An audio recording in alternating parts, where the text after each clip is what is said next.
नमस्कार, मैं हूं राणा यशवंत और आप देख रहे हैं फैक्ट्स एंड फिगर्स। 20,000 लोग सालों से जिम्मेदारी भरा काम करते आ रहे हैं, लेकिन वही 20,000 लोग एक डर के साए में लगातार जीते भी आ रहे हैं। वही 20,000 लोग अपना घर परिवार चलाने के लिए अपमान और दुत्कार सहते आ रहे हैं। वही 20,000 लोग एक ही गुहार लगाते आ रहे हैं और वही 20,000 लोग अनसुना किए जाते आ रहे हैं।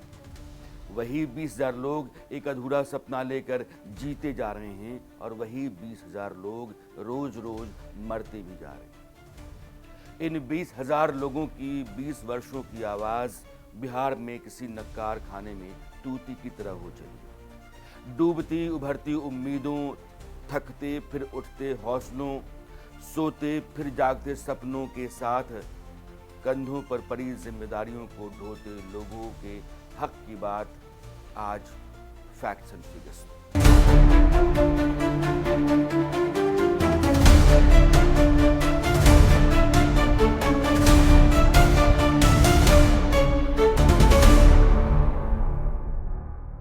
मेरा आपका ड्राइविंग लाइसेंस होता है और ऐसा ही वोटर आईडी कार्ड भी होता है। ये सब हमारे आपके जरूरी दस्तावेज हैं। बच्चे का एडमिशन कराना हो तो स्कूल बर्थ सर्टिफिकेट मांगता है। इंश्योरेंस क्लेम करना हो तो बीमा कंपनी डेथ सर्टिफिकेट मांगेगी। चौराहे पर ट्रैफिक पुलिस वाला रोक ले तो आरसी और डीएल मांगता है। इन सारे डॉक्यूमेंट्स के लिए जरूरी सूचना और सबूत होना चाहिए। आज की तारीख में यह सब कंप्यूटर पर डेटा के तौर पर उपलब्ध होता है और उसी के आधार पर हमें ड्राइविंग लाइसेंस या डेथ सर्टिफिकेट या आरसी वगैरह वगैरह जारी होती है। डेटा रिकॉर्ड रखने से लेकर कंप्यूटर जनरेटेड सर्टिफिकेट निकालने तक का काम जो लोग करते हैं, उन्हीं लोगों की बात आज मैं कर रहा हूं, जिनकी तादाद 20,000 है और उनको डेटा एंट्री ऑपरेटर कहते हैं। कुछ और बातें मैं आपके सामने रखना चाहता हूं। मसलन पंचायत से लेकर हाई कोर्ट तक किसी भी खरीदारी के बिल के आधार पर उनका कंप्यूटराइज्ड रिकॉर्ड तैयार करना हो या फिर कर्मचारियों की सैलरी बनानी हो, केस मुकदमों की तारीखें जो हम तक आती रहती हैं, उनके डिटेल से लेकर रजिस्ट्री और घर जमीन का कंप्यूटराइज्ड डिजिटल रिकॉर्ड तैयार करना, रखना, ये सारा काम डेटा एंट्री ऑपरेटर के जिम्मे होता है। यानी कंप्यूटर पर काम करने वाला आदमी जो किसी बिल को बनाने से लेकर सैलरी निकालने तक, डेथ सर्टिफिकेट देने से लेकर के बर्थ सर्टिफिकेट तक, जितने भी कंप्यूटराइज्ड काम सरकारी दफ्तरों में होते हैं, हाई कोर्ट से लेकर के पंचायत तक, वो सब डेटा एंट्री ऑपरेटर करते हैं। एक उदाहरण समझिए, किसी गांव की डिस्पेंसरी पर कितने डॉक्टर और नर्स हैं और कितनी जगहें खाली हैं, या फिर कितने की दवा गई है, कितने की जानी है, अगर यह सब सीएमओ साहब या डीएम साहब जानना चाहते हैं तो उनको डेटा एंट्री ऑपरेटर से रिकॉर्ड मांगना होता है। या फिर किस स्कूल में कितने मास्टर साहब हैं, कितनी जगहें वहां खाली हैं, स्कूलों में चौक, डस्टर और दूसरे खर्चों का हिसाब किताब क्या है, अगर यह डीओ साहब या कलेक्टर साहब को पता करना हो तो वे उस आदमी को फोन करेंगे जिसको आप डेटा एंट्री ऑपरेटर कहते हैं, जिसके पास वो सारा रिकॉर्ड रहता है। बुजुर्गों का वृद्धा पेंशन हो या किसानों की सम्मान निधि, आपदा नियंत्रण कक्ष में बैठकर सारे रिकॉर्ड रखने का काम हो, या बिजली विभाग में सप्लाई डिपार्टमेंट का कंप्यूटराइज्ड हिसाब किताब, आपको ये जिम्मा संभालते हुए जो लोग दिखेंगे वे हैं डेटा एंट्री ऑपरेटर। इनके अलावा प्रोग्रामर, यानी कि अलग अलग तरह की ज़रूरतों के हिसाब से जो तैयार किया गया सॉफ्टवेयर होता है, उसके सही इस्तेमाल के लिए जो लोग उस सिस्टम को लगातार तैयार करते हैं, प्रोग्रामर कहे जाते हैं। स्टेनोग्राफर, यानी कि सरकारी अधिकारियों का ब्रीफ या फिर उनकी मीटिंग के डिटेल्स जो लोग लिखते हैं, टाइप करते हैं, उसका रिकॉर्ड रखते हैं। ये जो पूरी जमात है, ये सभी सरकारी दफ्तरों में बैठकर सरकारी विभागों का महत्वपूर्ण जिम्मा संभालते तो हैं, लेकिन ये ना तो सरकारी कर्मचारी हैं और ना ही इनके पास सरकारी दफ्तरों में अधिकार से बैठने का अधिकार है। जब चाहे निकाले जा सकते हैं और किसी और को इनकी जगह पर अगले दिन से बुलाया जा सकता है। बिहार में इनको बेल्ट्रॉन कर्मचारी कहते हैं। बेल्ट्रॉन यानी कि स्टेट गवर्नमेंट का पीएसयू, सरकारी उपक्रम Bihar electronics development corporation limited, Beltron, Bihar में हाई कोर्ट से लेकर तमाम सरकारी विभागों और पंचायतों तक, जैसा मैंने आपको पहले भी कहा, कंप्यूटर पर हर डेटा, डिसीजन और डॉक्यूमेंट का रिकॉर्ड रखने वाले कर्मचारियों को नियुक्त करने, तैयार करने और अलग अलग विभागों में उनको भेजने का काम बेल्ट्रॉन करता है। बेल्ट्रॉन इन लोगों को पिछले 20-25 साल से परमानेंट एम्प्लॉय के तौर पर नहीं रखे हुए बल्कि संविदा यानी ठेके पर रखता है। अब आप देखिए कि जिन लोगों का काम इतना इंपॉर्टेंट है कि सालों से उनकी सेवा शुरू होती है, समाप्त होती है, शुरू होती है, समाप्त होती है, चलती रहती है, 20 साल से ज़्यादा हो गए, लेकिन उनकी हैसियत दिहाड़ी मजदूरों से अधिक कुछ नहीं है। बुलाया, काम पकड़ाया, काम करवाया और महीने के आखिरी दिन जितने दिनों का काम आपने किया उतने दिनों के पैसे पकड़ा दिए। उसमें भी सर्विस टैक्स और जीएसटी काट लिया। यह खेल भी अलग खेल है, सर्विस टैक्स और जीएसटी का, इस पर भी मैं आऊंगा। लेकिन अभी यही समझते हैं कि एक राज्य सरकार 20,000 लोगों के साथ कैसी और कितने लंबे समय से नाइंसाफी करती रही, और ये लोग जितनी बार आवाज उठाते हैं वो अनसुना रहती है। बेल्ट्रॉन के पास अलग अलग विभागों की जरूरतों की लिस्ट जाती है, वह भर्तियां निकालता है, परीक्षा का जो सरकारी मानक है, जो स्टैंडर्ड है उसके लिहाज से टेस्ट लिया जाता है। भर्तियों पर राज्य सरकार के आरक्षण का नियम भी लागू होता है। एग्जाम कंडक्ट करने का जिम्मा टाटा कंसल्टेंसी सर्विसेज यानी कि टीसीएस जैसी कंपनी के पास होता है। नियुक्ति पत्र, अपॉइंटमेंट लेटर बेल्ट्रॉन देता है। सेवा शर्तों के कागज पर जो सिग्नेचर लेता है बेल्ट्रॉन लेता है और कहता है कि आपका काम ठेके पर है। संविदा पर नियुक्तियां हुई हैं। इतने महत्वपूर्ण जिम्मेदारी से भरा हुआ काम करने वाले लोग 20 साल से ज्यादा वक्त से काम कर रहे हैं, लेकिन ठेके पर हैं। अब यहां एक नए किरदार की एंट्री होती है और उसका नाम है उर्मिला। यह प्राइवेट कंपनी है। जितने data entry operator, stenographer, programmer वगैरह राज्य सरकार के तहत काम कर रहे हैं, बिहार सरकार के तहत, उनका वेतन देने का काम उर्मिला करती है। क्यों?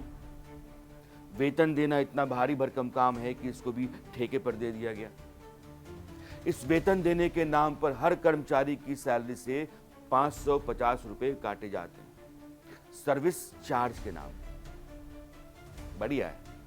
यानी कि 20,000 गुना 550 मान लीजिए, 1 करोड़ से ज्यादा की रकम हर महीने सर्विस चार्ज में उन लोगों की सैलरी से उर्मिला को चले जाती है। भाई अगर वेतन देने के लिए आप 20 लोगों को भी रख लेते हैं 40,000 की सैलरी पर, तो 8 लाख रुपए बनते हैं। यानी कि 92 लाख रुपए से ज्यादा की रकम हर महीने और साल के लिहाज से आप देखें तो 11 करोड़ से अधिक का खर्च हो रहा है या उर्मिला पर मेहरबानी के तौर पर बरसाया जा रहा है। क्या बात है? क्यों है? और आज मैं आपके सामने ये जितने भी लूप होल्स हैं, ये मनमर्जियां हैं, ये अड़ियलपन है और लगातार गलत तरीके से लिए जाने वाले फैसले हैं, उनकी पूरी फहरिस्त रखना चाहता हूं और एक तस्वीर आपको दिखाना चाहता हूं कि बेल्ट्रॉन कर्मचारियों के साथ बिहार में कैसी नाइंसाफी होती रही। मजेदार बात यह है कि कागज पर आपको वेतन देने का अधिकार उर्मिला के नाम कहीं नहीं दिखेगा, लेकिन पैसा उर्मिला के पास जाता है और उर्मिला कंपनी जो है वही सैलरी देती है। एक प्राइवेट कंपनी हमेशा से बेल्ट्रॉन कर्मियों की सैलरी देने के लिए रही है। आज उर्मिला है, कल कुछ और था, गुजरे में परसों कुछ और था, नाम बदलता रहा है। और यह अदल बदल का इंतजाम क्यों किया जाता है, इस पर किसी दिन अलग से बात करूंगा। अभी आपको एक डॉक्यूमेंट दिखा रहा हूं जिसमें एमएलसी शशि यादव ने सरकार से सवाल पूछा था कि क्या यह सही है कि राज्य के सभी कार्यालयों में आउटसोर्स एजेंसी के बदले यदि उक्त कर्मियों को यानी कि बेल्ट्रॉन कर्मचारियों को सरकार सीधे अपने अधीनस्थ करने का विचार करती है तो जीएसटी सेवा शुल्क मद में कटौती से 1 अरब रुपए से अधिक की बचत होगी। सवाल था उनका। अब सरकार ने क्या जवाब दिया, ये सुनिए। सरकार कहती है कि सेवा प्रदाता कंपनी आउटसोर्स यानी कि उर्मिला टाइप के माध्यम से कार्यरत कर्मियों को सीधे राज्य सरकार के अंतर्गत रखे जाने का कोई प्रस्ताव विभाग के समक्ष विचाराधीन नहीं है। जवाब में आगे कहा गया कि बेल्ट्रॉन कर्मी सरकार के कर्मी नहीं हैं और आउटसोर्स कंपनी से कुछ शर्तों पर इनकी सेवा ली गई है। सवाल जवाब से आपको लग गया होगा कि पूछे गए सवाल का जवाब नहीं है। हम चले ईर घाट, आप चले बीर घाट। हम कह रहे हैं कि भैया बताओ कि 1 करोड़ बच जाएंगे क्या, या 100 करोड़ बच रहे हैं क्या? क्या पूछा कि इनको अगर सरकार के तहत आप लाते हैं तो 100 करोड़ बचेंगे साल के, और सरकार कहती है कि परमानेंट करने का प्रस्ताव नहीं है। हम जो पूछे बताइए ना, पहले ये बताइए कि 100 करोड़ बचेंगे या नहीं। अगर आप हाँ कहेंगे तो सवाल होगा कि फिर परमानेंट क्यों नहीं कर रहे हैं, उनको सरकार के अधीनस्थ क्यों नहीं कर रहे हैं। जाहिर आप फंस जाएंगे, और जब फंसेंगे तो उर्मिला और उसके साथ चल रहा जो फरेब है वह भी खुल जाएगा। इसलिए सवाल कुछ है, जवाब कुछ है। आप कहते हैं कि आउटसोर्स कंपनी के जरिए कुछ शर्तों पर लोग काम कर रहे हैं, वैकेंसी निकालते हैं आप, एग्जाम लेते हैं आप, रिजर्वेशन की कंडीशंस या पॉलिसी को फॉलो करते हैं आप, ऑफर लेटर देते हैं आप, अपॉइंटमेंट लेटर देते हैं आप, और कुछ शर्तों पर आउटसोर्स कंपनी इन लोगों को आपको देती है। कितना बड़ा फरेब है, कितना बड़ा है ये। दिन दहाड़े लूट है, सामने आंख में धूल झोंकना है। अब एक और पेपर देखिए। ये बेल्ट्रॉन के एमडी रहे राहुल सिंह का पत्र है, जो उन्होंने अपर मुख्य सचिव सामान्य प्रशासन बिहार को मई 2019 में लिखा था। राहुल सिंह के मुताबिक बेल्ट्रॉन का प्रस्ताव है कि अधियाचना करने वाले यानी कि जो लोग रिक्वेस्ट कर रहे हैं तथा कर्मियों की सेवा प्राप्तकर्ता कार्यालयों द्वारा, उन कर्मियों की सेवा प्राप्तकर्ता जो कार्यालय हैं, जो उनकी सर्विस ले रहे हैं, उनके द्वारा ही कर्मियों को सीधे भुगतान किया जाए तो कर्मियों को ससमय भुगतान प्राप्त होगा। ईपीएफ आदि कटौतियों की सुचारू व्यवस्था का लाभ होगा। आकलन है कि वर्तमान 9,500 कर्मियों की 2019 में 9,500 इस तरह के कर्मचारी थे। उन कर्मियों की संख्या को देखते हुए राज्य सरकार को जीएसटी मद में अनुमानित 50 करोड़ रुपए की वार्षिक बचत होगी। संख्या वृद्धि के साथ साथ इस बचत में भविष्य में वृद्धि होगी। क्या गलत कहा बेल्ट्रॉन के उस कर्ता धर्ता अधिकारी ने? तब 9,500 कर्मचारी थे, आज 20,000 या उससे अधिक हैं। तब 50 करोड़ की बचत जीएसटी के चलते हो रही थी। जाहिर है आज सिर्फ उसी मद में 100 करोड़ से अधिक की बचत हुई, क्योंकि साढ़े 9,000 कर्मचारियों की तादाद आज 20,000 से ऊपर चली गई। यह सिर्फ जीएसटी का मामला है। ऐसे में क्या गलत सवाल पूछा था एमएलसी शशि यादव ने कि सरकार बताए कि बेल्ट्रॉन कर्मचारियों को सरकार सीधे अपने अंडर में ले ले तो क्या 100 करोड़ हर साल बचेंगे? वाजिब सवाल था, उसका जवाब नहीं दिया गया। सरकार ने मामला गोलमोल कर दिया। बेल्ट्रॉन कर्मियों की सैलरी कैसे बनती है इसको भी आप देखिएगा। आमतौर पर क्या होता है, सरकार का कर्मचारी है, उसके विभाग से उसके प्रेजेंट होने का या एब्सेंट होने का या लीव के आधार पर जो भी डिटेल्स है वो सरकार को जाता है। उसकी सैलरी की रकम उसके आधार पर तय होती है कि भैया आपने इतने दिन काम किया, इतने दिन काम नहीं किया है, इतनी छुट्टी ली है, चलिए आपकी टोटल सैलरी इतनी बनती है।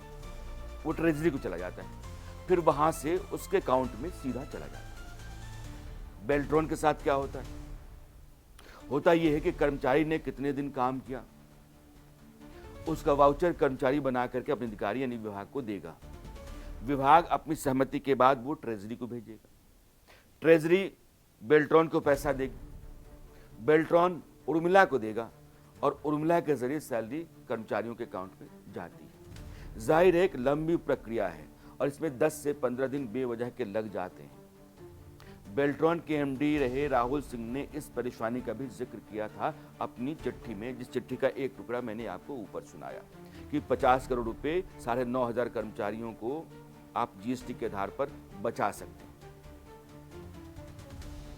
राहुल सिंह ने उस चिट्ठी के आगे लिखा कि कर्मियों के लिए विभागों से भुगतान निर्गत करने की प्रक्रिया विलंबित होती है, ये प्रोसेस डिलेड है तथा 3 चरणों में 3 फेजेज में, यानी कि उपस्थिति विवरणी, आप कितने दिन प्रेजेंट रहे इसके डिटेल्स, अटेंडेंस, विपत्र, वाउचर उसकी प्राप्ति, विपत्रों के विरुद्ध भुगतान, वाउचर के अगेंस्ट में आपको जो पेमेंट होता है, इसके निष्पादन में एक लंबी प्रक्रिया होती है। भुगतान प्राप्ति के बाद वैधानिक कटौती जो ईपीएफ, ईएसआईसी वगैरह वगैरह का है के भुगतान का दायित्व निगम यानी बेल्ट्रॉन का होता है। बेल्ट्रॉन उसको तय करता है। निगम द्वारा एजेंसी को यानी कि निर्मला को भुगतान की राशि प्रेषित की जाती है तथा कर्मियों को भुगतान उनके द्वारा किया जाता है, जो मैं आपको समझा रहा था। ये बहुत सारी प्रक्रिया होने के कारण कर्मियों के वास्तविक भुगतान में विलंब होता है। ये बेल्ट्रॉन के एमडी रहे राहुल सिंह अपनी चिट्ठी में लिखते हैं बिहार की सरकार को। अब आगे जरा गौर से सुनिए। राहुल सिंह इसके बाद राज्य सरकार को बताते हैं कि प्रचलित प्रक्रिया तथा एजेंसी पर निर्भरता के कारण ईपीएफ एवं ईएसआईसी विषयों में विचलन भी होता है, डेविएशन है। क्यों?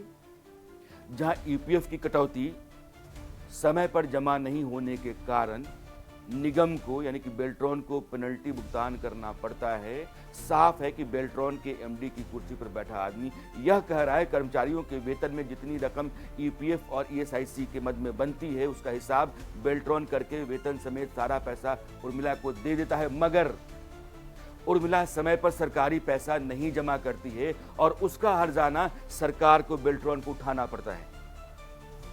क्या गजब की मोहब्बत है। सिर्फ सैलरी देने के लिए 100 करोड़ साल का नुकसान उठाएं, देरी किसी और की, पेनल्टी आप भरें। देख रहे हैं ना आप कितना लंबा रूट बनाया गया है।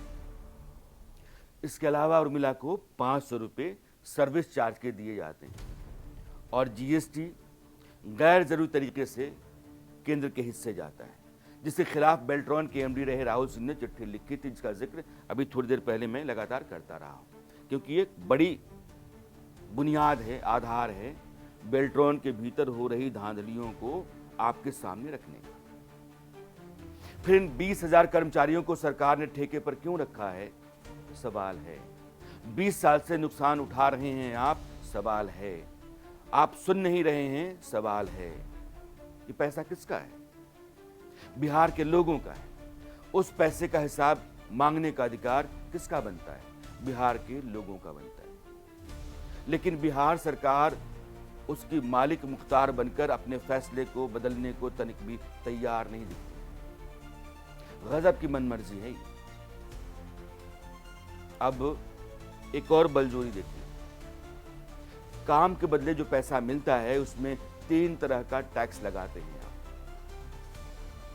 3 तरह का। एक तो उर्मिला ने सैलरी बनाई, पकड़ाई, तो उसको आप देते हैं सर्विस चार्ज 550 रुपये। फिर स्टेट और सेंटर दोनों के लिए जीएसटी काटने। एक नमूना देखिए आपके सामने। एक डेटा एंट्री ऑपरेटर जिसकी टोटल सैलरी है 21,300, उसमें से 550 रुपये काटे गए सर्विस चार्ज के, और फिर 1,922 रुपये और 1,922 रुपये यानी 3,844 रुपये स्टेट और सेंटर के जीएसटी में काट दिए गए। 21,300 पर आपने 3,844 जीएसटी यानी कि 18% आपने काटा। भारत की सरकार कहती है कि बजट में हमने ऐसा प्रोविजन कर दिया है कि अगर आप 12 लाख तक कमाते हैं तो आपको टैक्स नहीं देना है, लेकिन यहां देखिए कि एक आदमी 2.5 लाख रुपए कमा रहा है, 18% टैक्स दे रहा है। यानी कि आप खुद सरकार को नुकसान 100 करोड़ से ज्यादा का तो पहुंचा ही रहे हैं सालाना, कर्मचारियों को भी मार रहे हैं, उनकी सैलरी से भी मोटी रकम आप काट रहे हैं। क्या खेल चल रहा है? और क्यों सवाल नहीं पूछा जाएगा क्यों 20,000 लोगों की ज़िंदगी के साथ इस तरीके से मजाक किया जा रहा है और कोई आदमी बोलने को तैयार नहीं है या फिर सरकार सुनने को तैयार नहीं है। ये वही बिहार है जिसमें सैकड़ों करोड़ का पुल ध्वस्त हो जाता है। 2024 में 10 दिन के भीतर 5 पुल धराशायी हो गए। 3 साल में 9 बड़े पुल भ्रष्टाचार की भेंट चढ़ गए। ये जो हजारों करोड़ रुपए निगल लिए जाते हैं, डकार लिए जाते हैं भ्रष्टाचार के नाम पर, और थोड़े से हो हल्ला के बाद सब चुप हो जाते हैं, कितना गलत है। वहां कोई पूछ नहीं और यहां आप अड़े हुए हैं। फरवरी 2025 में एक खबर छपी कि बिहार के 7 विश्वविद्यालयों में 177 करोड़ रुपए का घपला हो गया है। बिना टेंडर के खरीद कर ली गई, उसकी ऑडिट रिपोर्ट गायब है। कहाँ जो खरीदा आपने इस्तेमाल किया इसका सर्टिफिकेट है वो गायब है, यानी कि उपयोगिता प्रमाण पत्र वो भी नहीं है। क्या बात है। अब ये कहा जा रहा है कि हफ्ते भर के भीतर अगर स्पष्टीकरण नहीं मिलता है तो कार्रवाई होगी, और ये कार्रवाई क्या होगी हम आप समझते हैं। अगर मैं विभाग दर विभाग इस तरह के खुला खेल फरूखाबादी देखना दिखाना शुरू कर दूं तो कईयों की नींद हराम हो जाएगी और कईयों के खिलाफ मुकदमों की हालत बन जाएगी। जब आप इतना डुबो रहे हैं और कुछ नहीं बोल रहे हैं तो जहां डूबना रोका जा सकता है वहां तो कुछ बोलिए। बेल्ट्रॉन कर्मी सीधे बेल्ट्रॉन के तहत क्यों नहीं आ सकते? जिन विभागों में वे सालों से काम कर रहे हैं वहां उनको नियमित क्यों नहीं किया जा सकता है? साल के 100 करोड़ से अधिक क्यों नहीं बचाए जा सकते हैं और क्यों नहीं बचाए जा रहे हैं? 20,000 लोगों के साथ इंसाफ क्यों नहीं हो रहा है? कब तक ये लोग इस डर में जीते रहेंगे कि बॉस कभी भी निकाल सकता है? किसी भी बात पर उनको बाहर का रास्ता दिखाया जा सकता है। छोटी छोटी बात पर उनके कपड़े उतार दिए जाते हैं, बेइज्जत किया जाता है। आखिर इन सब की वाजिब मांग को नहीं सुनने और नहीं मानने की जिद के पीछे कौन है और क्यों है? उर्मिला के साथ ये कौन सी मोहब्बत है कि हर नियम कायदे को ताक पर रखकर उस पर करोड़ों रुपए हर महीने लुटाए जा रहे हैं? क्या ये सब सरासर गलत नहीं? रास्ता एक ही है, बेल्ट्रॉन कर्मियों को नियमित किया जाए और लंबे समय से रुके हुए इंसाफ का रास्ता खोला जाए। ये जो तस्वीरें मैंने आपको दिखाई, जो दस्तावेज दिखाए, जो पेपर्स आपके सामने रखे और उनके आधार पर यह साफ करने की कोशिश की कि बेल्ट्रॉन के भीतर जो कुछ भी चलता रहा है वो गलत है और कानूनन भी है। फिर भी हो रहा है, इसको रोका जाना जरूरी है और जो वाजिब रास्ता है उस रास्ते पर सरकार का आना बहुत जरूरी है। फैक्ट एंड फिगर्स में आप किस मामले की पड़ताल और उसकी असलियत देखना चाहते हैं, आप हमें बताया कीजिए। आपसे गुजारिश है कि हमारे चैनल को सब्सक्राइब कीजिए, लाइक कीजिए और मेरे कमेंट को ज़्यादा से ज़्यादा शेयर कीजिए। इस प्लेटफॉर्म पर आने के बाद से मैंने आपकी मोहब्बत, आपका समर्थन, आपका प्यार बहुत महसूस किया है और मैं उम्मीद करता हूँ कि आपकी खातिर लड़ाई लड़ने का जो मंसूबा मेरा रहा है, जिसके चलते मैं नौकरी के बाद इस प्लेटफॉर्म पर आया हूँ, वो पूरा होगा। इसलिए आप बने रहिए मेरे साथ। आपकी ताकत, आपका दिया हुआ हौसला कामयाबी के रास्ते खोलेगा और जो मंसूबा है उसको पूरा करेगा। नमस्कार।